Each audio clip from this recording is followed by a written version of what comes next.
Hello everyone, welcome back to our channel Billion Education where we aim to reach and teach billion population. So guys, आज जो continue करने वाले हैं वो है लॉज ऑफ परसेप्चुअल ऑर्गेनाइजेशन।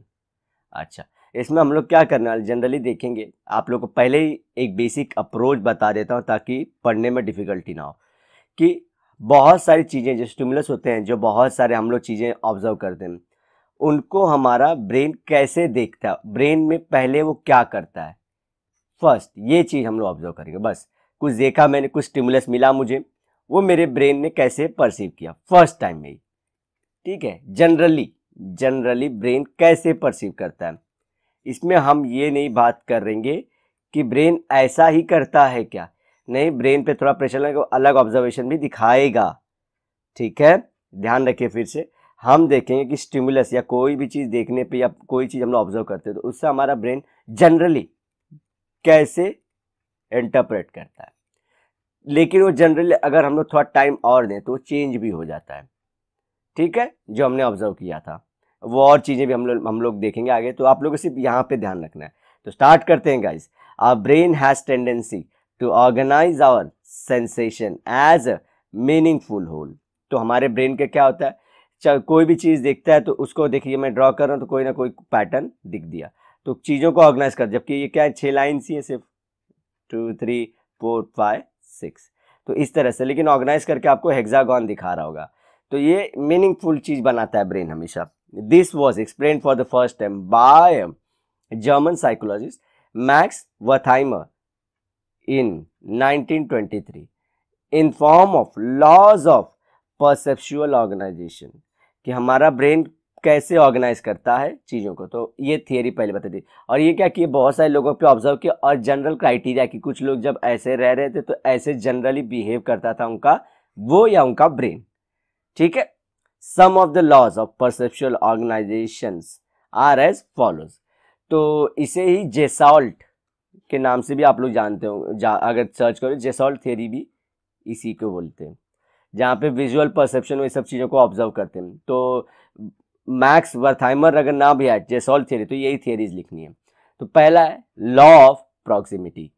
सो क्या होगा लॉ ऑफ प्रॉक्सिमिटी में, according to the law of this law of perceptual organisation the stimuli that are nearer to each other are perceived together. Nearer, जो मेरे नजदीक होंगे वो मुझको क्या लगते हैं कि एक साथ है, rather than stimulus that are far away from each other.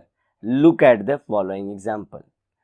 तो फिर से बोलता हूं, उनके अकॉर्डिंग क्या होता है, जब चीजें नजदीक होती हैं, जब चीजों को मैं नजदीक देखता हूं तो मुझे टुगेदर लगती हैं, जो नियर है चीजें, अगर मुझसे पास में है तो वो लगती हैं, जितना मुझसे लंबे हैं वो उतना मुझे क्या लगते हैं, फार लगते हैं। बस ये ध्यान रखना, नियर है तो टुगेदर लगेगी, और फार है तो अवे फ्रॉम ईच अदर लगेंगे। या मुझे कैसे ले, फार अवे है तो मुझे क्या लगेंगे, स्कैटर्ड दिखेंगी। चलिए स्टार्ट करते हैं। सो ये एग्जांपल लेंगे। In this figure we perceive pair of dots in each line because the dots are near to each other are perceived together. जैसे यहाँ पे हम लोग इनको एक साथ देखेंगे, ठीक है, हम ये नज़दीक हैं एक दूसरे के तो हमको एक साथ लगते हैं, रादर देन, देखिए, so instead of perceiving lines of 8 dots generally a line of 4 pairs of dots is observe.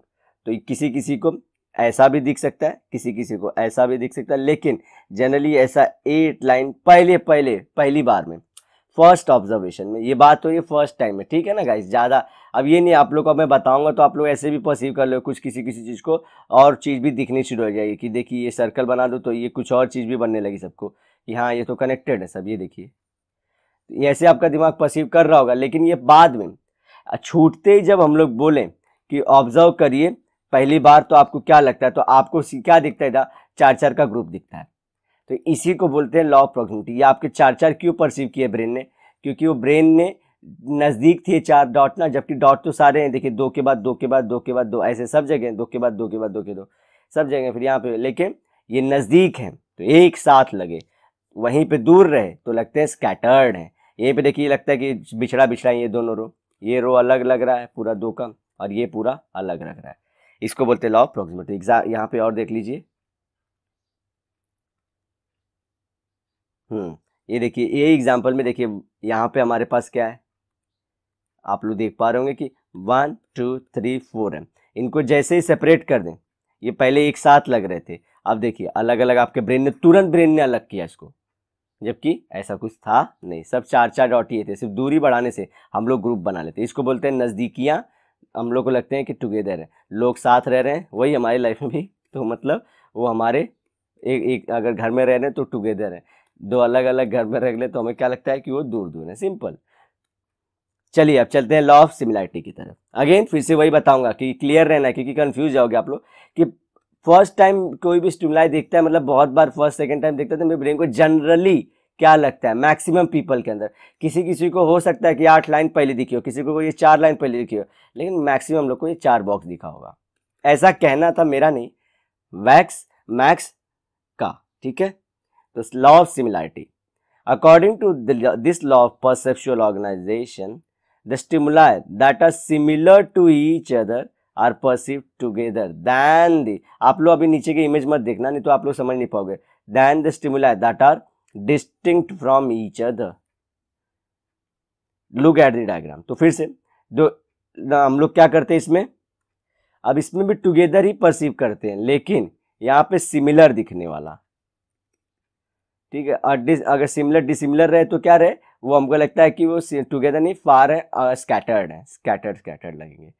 तो एग्जांपल फिर से, in this figure we perceive 4 alternate vertical line, सबको मालूम है कि 4 अल्टरनेट लगी, each of the circle and crosses are similar. ये देखिए 1 2, या तो किसी ने ऐसा भी देखा होगा तुरंत कि ये ग्रुप बना के ऐसा है, सबने, या तो किसी ने ऐसा देखा होगा, या तो किसी ने फिर से ऐसा ही देखा होगा, ये सब जनरल है, सिमिलैरिटी खोज रहे हैं। देखिए अभी देखते हैं, generally we do not perceive 4 horizontal lines each having circle crosses in alternate sequence. अब देखिए, बोलते हैं कि जनरली जो चीजें सिमिलर ना हो तो लोग कैसे परसीव करें, जैसे कि अभी देखिए थोड़ा सर्कल क्रॉस, तो ऐसे एक साथ नहीं जल्दी कोई देखता, लेकिन वहीं पे सीधा सर्कल है, सीधा लाइन है, सीधा सर्कल है, सीधा क्रॉस है, ऐसे ज़्यादा पॉसिबल है, तो सिमिलैरिटी लगती है। तो सिमिलर है तो टुगेदर है। यहाँ पे भी जब किसी ने ये किया ना, ये तो ये सिमिलर किया, ठीक है। तो इस तरह से सिमिलर के हम लोग और देखते हैं, यहाँ पे आप लोग के लिए है, ये देखिए, इसी को जेस्टॉल्स लॉ बोलते, देखिए। तो लॉ ऑफ सिमिलैरिटी देखिए, यहाँ पे जल्दी से सब लोग शेप देखे, सब लोग पहचानेंगे, सिमिलर लगेंगे, तो लगेगा कि इस तरह से कुछ हुए, तो सिमिलैरिटी फॉलो कर रहे हैं, देखिए, ठीक है। फिर बिगर सर्कल, स्मॉलर सर्कल, तो ये क्या, इसमें सिमिलैरिटी के बहुत सारे और भी, similarity in shape, similarity in size, similarity in colour. तो हम लोग क्या करते हैं, सिमिलर चीज़ों को साथ में पाते हैं, सिमिलर चीज़ों को, तो सिमिलर शेप हो सकते हैं, सिमिलर साइज हो सकते हैं, सिमिलर कलर हो सकती है। तो हम लोग लेकिन क्या बोलेंगे, सिमिलर है तो टुगेदर है। तो वैसे लाइफ में भी बोल देंगे, जो सिमिलर थिंकिंग के होते हैं नियरली वही एक साथ रह पाते हैं एक दूसरे के, जो पोल्स अपार्ट होते हैं वो हमेशा बोलते हैं, जनरली जनरल सेंस बना रहा होगा ऐसे ही, ठीक है। फिर यहाँ पे देखिए एक और एग्जांपल है कि लॉज ऑफ सिमिलर, यहाँ वहाँ पे क्या किया था, थोड़ी गलती क्या किया था, मतलब थोड़ा सा ये जो दूरियाँ थी वो समझ नहीं पाया, तो आप लोग ऊपर वाले से कंफ्यूज हो सकते हैं, जो हमारा था पहले वाला एग्जाम्पल का, यहाँ पे अच्छा रखा है, सेम डिस्टेंस रखा है। सो सिमिलैरिटी में क्या होता है, देखिए in the case of exam people see vertical columns of circle and square, देखिए सीधा ऐसा देखना शुरू करोगे आप लोग, सीधा, ठीक है। तो यहाँ पे सिमिलैरिटी ऑफ क्या होगी बताइए, शेप हुई, आप एक साथ उनको पा रहे हो, ठीक है। यहाँ पे प्रॉक्सिमिटी वाले की वजह से कुछ लोग उसमें कंफ्यूजन किए, इसमें प्रॉक्सिमिटी भी लग रही है, वो अलग चीज में, लेकिन हम लोग वो भी कर सकते हैं। अब लॉ ऑफ कंटिन्यूटी करेंगे, according to this law of perceptual organisation there is tendency, again tendency, ये कुछ मतलब 100 लोग का ऑब्जर्वेशन, तो उसमें मैक्सिमम 50 से ऊपर, कम से कम 60 70 80 जितने भी हो, लेकिन यही चीज करेंगे वो लोग, जो perceive stimulus is in continuation, there is tendency to perceive a stimulus in continuation according to the established direction, आगे फिर से देखें और पूरा कंप्लीट करते फिर पढ़ेंगे। According to this law, two stimuli intersect the continuation of, if they intersect the continuation of each stimulus is perceived apparently. तो क्या बोलते हैं, जब हमारे को कोई मिल रही टेंडेंसी होती है कि अगर कोई भी स्टिमुलस मिला तो हम क्या करते हैं, हम डायरेक्शन स्टैब्लिश कर देते हैं, डायरेक्शन स्टैब्लिश कर देते हैं स्टिमुलाई को, जो भी स्टिमुलाई मिला। और अगर दो स्टिमुलाई, देखिए यहाँ पे स्टिमुलाई क्या है, ये एग्जांपल में एक ब्लैक कलर में है, एक पिंकिश और रेडिश कलर में, ठीक है। मतलब क्या, अलग अलग ये स्टिमुलाई क्या होता है, आपके सेंसेस के जो इंफॉर्मेशन होते हैं। यहाँ पे देखिए आई जो हमारा है वो देखने की, विजिबिलिटी की सेंसेशन दे रहा है, तो विजिबिलिटी में ये ब्लैक है, ये रेड है। तो यहाँ पे कहने का मतलब है two stimuli intersect the continuation of each stimuli is perceived apparently. तो ये यहाँ पे क्या करते हैं, हर किसी को हम लोग अलग अलग मानते हैं, ठीक है। देखते हैं in this figure a straight line, ये सीधी वाली है straight line, a straight horizontal line are perceived together as letter L. So मेरे ब्रेन ने क्या किया, डायरेक्शन स्टैब्लिश कर लिया, क्योंकि आपको मालूम है एल का डायरेक्शन पहले ऐसे होता है, ये आप लोग भले सोचते नहीं कि डायरेक्शन फॉर्म में कि आप सीधा लेटर पढ़ते हो, लेकिन दिमाग में इस तरह से डायरेक्शन बना के फटफट, तो जो भी दो डायरेक्शन से देखे तो एल शेप, हम बोलते हैं ना कि टी शेप रास्ता रहता है फट से, तो ये दिमाग क्या करता है, डायरेक्शन स्टैब्लिश कर लेता है कि लेफ्ट यहाँ से जा रहा हूँ, लेफ्ट और राइट है तो टी शेप हो गए, इसी तरह से। And a cutting line is perceived separately, ये जो लाइन कट कर रही है पिंक वाली उसे सेपरेट मानते हैं, फॉलोइंग द स्मूदेस्ट पाथ। तो ये सबसे क्या होता है, स्मूथ वाला पाथ फॉलो कर लिया हमारे ब्रेन ने। Generally we do not perceive here four direction lines going to in different direction. देखिए ये अलग डायरेक्शन, ये अलग डायरेक्शन, ये अलग डायरेक्शन, ये अलग डायरेक्शन।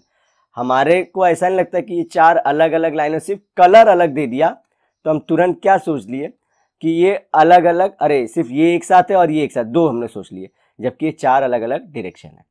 ऐसा कोई नहीं सोचेगा। तो कंटिन्यूटी मतलब क्या, हमारा ब्रेन क्या रखना चाहता है, स्मूथनेस रखने के लिए कंटिन्यूअस डायरेक्शन खोजता रहता है उसमें, ठीक है। तो एक बार और मेरे साथ एक एग्जांपल अच्छा वाला है तो वो देख लेते हैं। ये देखिए लॉ ऑफ कंटिन्यू लाइंस, अभी देखिए lines are seen as the following smoothest path. देखिए स्मूथ पाथ ही हमेशा फॉलो करना है, कंटिन्यू मतलब क्या, स्मूथ पाथ। जैसे वहां पे भी डायरेक्शन वाले में हम लोग क्या कर रहे थे, स्मूथ पाथ ही फॉलो कर। स्मूथ मतलब ब्रेन के लिए, ब्रेन ज्यादा झिकझिक नहीं करना चाहता, जो इजी लगता है वही चीज फॉलो करना चाह रहा था। In the image about the top branch is seen as the continuing the first segment of the line. तो देखिए सब लोग तुरंत बोलेंगे कंटिन्यूशन यहाँ पे, वहीं पे इसको अगर मैं ग्रीन कर दिया होता, इसने ब्लू कर दिया इसको, ये बता, ये ब्लू ही क्यों रखे, क्योंकि ये बताना चाहते थे कि ब्रेन हमारा इतना रहता है कि सेम कलर लेकिन डार्क और थोड़ा हल्का भी हो, फिर भी वो इतना मतलब बोलते हैं ना कि एक चीज, एक स्टिमुलस के पीछे इतना दीवाना होता है कि उसी को फॉलो करता है। तो यहाँ पे मतलब लाइट को ही फॉलो कर रहा है। Allowed to see us flowing smoothly without breaking lines into multiple parts. तो लगता है नहीं कि यहाँ पे और यहाँ पे हो सकता है, सीधा लगता है ऐसा ही पाथ है, तो इसको बोलते हैं स्मूथनेस। तो पहला लॉ था, अगर चीजें नजदीक हो तो मेरे ब्रेन को, अगर नियर है तो मेरे ब्रेन को टुगेदर लगती है जनरली। दूसरी चीज, अब मेरे ब्रेन को क्या लगती है, मेरा ब्रेन कैसे काम करता है, अगर सिमिलैरिटी वालों को सिमिलर दिखते हैं शेप में, साइज में या कलर, उनको एक साथ देख लेता है, तुरंत एक साथ करता है, उनको टुगेदर करता है। तीसरा लॉ क्या बोला, ब्रेन स्मूथ फंक्शन के लिए क्या करता है, जैसे डायरेक्शन का कोई ना कोई डायरेक्शन चुन लेता है हमेशा, और ये क्या करना चाहता है यहाँ पे, again lesser level of effort. जी हाँ, क्रिटिकल थिंकिंग इसलिए इन्वॉल्व करती है बहुत ज्यादा सोचना। तो ये सब स्मूथ फंक्शनिंग है सबके सब। तो कंटिन्यू मतलब वो एक ही कलर को, या एक ही कलर को हो सकता है, डायरेक्शन को हो सकता है, या बहुत सारी चीजों को, लेकिन क्या रखना चाहेगा, इजी पाथ फॉलो करेगा जो सिमिलर लगे। चलिए अब हमारा लास्ट वाला पार्ट की तरफ चलते हैं, law of closure. According to this law perceptual organisation there is tendency, अब मेरे ब्रेन की क्या टेंडेंसी है, to perceive an incomplete stimulus in a complete manner.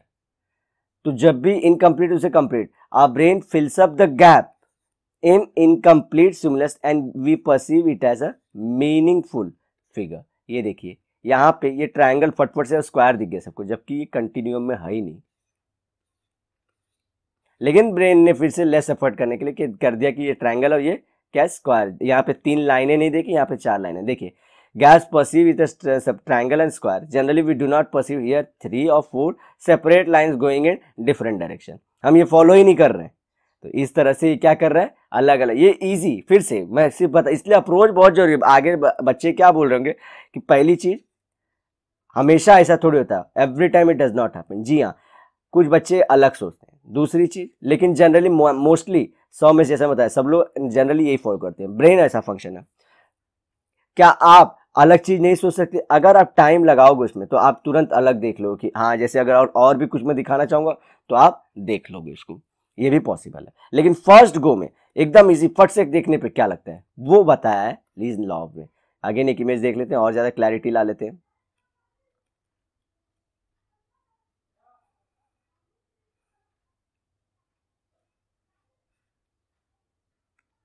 चलिए, उसकी कोई इमेज नहीं, उसका वो इजी था, कंटिन्यू का बताने के लिए इसलिए नहीं है। ठीक है, तो गाइस हमारे 4 लॉ हो चुके हैं।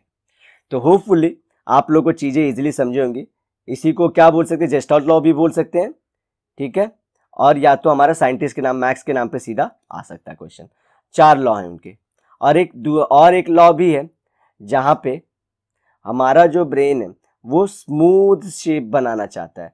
जैसे कि उसमें था नहीं, मैं दिखाया था, लेकिन बना के बताया था कि समझिए, ये ऐसा कुछ है। सो इनका कहना क्या है कि ये सब लोग को 5 सर्कल दिख गया, रादर देन और भी शेप बन रहे हैं। यहाँ पे देखिए, ये देखिए अलग शेप का यहाँ पे, वही शेप का यहाँ पे, वही शेप का यहाँ पे, वही शेप का यहाँ पे, वही शेप का यहाँ पे। अब देखिए, अब दिखा आप लोग को अलग अलग शेप की, ये दिख रहा है कि अभी अलग अलग है।